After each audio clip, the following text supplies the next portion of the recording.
Eh bien, bienvenue dans cette nouvelle émission, l'Instant Diète, présentée par Aline Famy, des diététiciennes à Biganos. Bonjour. Aline, de quoi va parler cette nouvelle émission? Aujourd'hui, on va parler de tout ce qui est végétarien, végétalien et vegan. D'accord. Alors, quelle est la différence? Alors, le végétarien ne mangera aucune chair animale, c'est-à-dire qu'il ne consommera pas de viande, pas de poisson, mais par contre, il va consommer des œufs, il va consommer des produits laitiers, des laitages, du lait ou un morceau de fromage. Le végétalien, lui, ne consommera rien qui est issu de l'exploitation animale.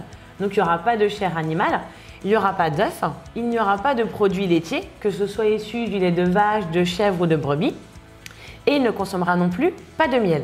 Le vegan, lui, ce sera le même régime alimentaire que le végétalien, mais il va étendre son idéal, on va dire, son mode de vie, à son mode de consommation. Il ne portera pas de fourrure, il ne portera pas de laine et il n'utilisera pas de produits cosmétiques ou d'entretien testés ou contenant des dérivés animaux. D'accord.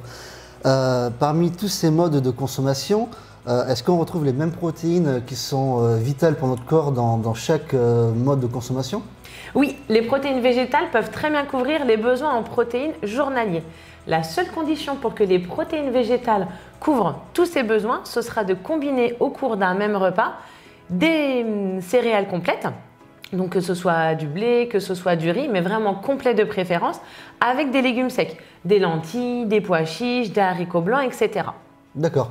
Alors moi qui est un peu en surpoids, si je devais essayer un de ces modes de consommation, lequel serait plus adapté pour moi pour essayer de fondre un peu?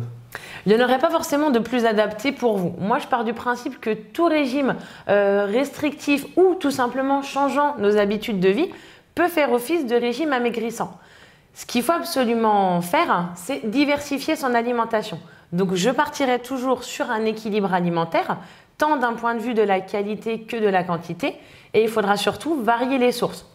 Le maître mot doit rester le plaisir. Après, peu importe que vous soyez végétarien, végétalien ou même vegan, ce qu'il faut, c'est donner à votre corps tout ce dont il a besoin tous les jours pour couvrir les besoins. Donc ces modes de consommation, c'est vraiment un mode de consommation, un mode de vie et non pas un régime. C'est pas lié à des régimes.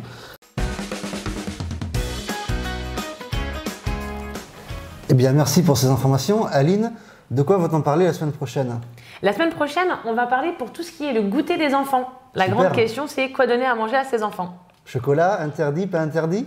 Pour moi, il n'est pas interdit. Il faut quand même pouvoir vivre. D'accord. Bon, ben la réponse la semaine prochaine. À la semaine prochaine. Merci Aline. Merci Damien. Au revoir. Au revoir.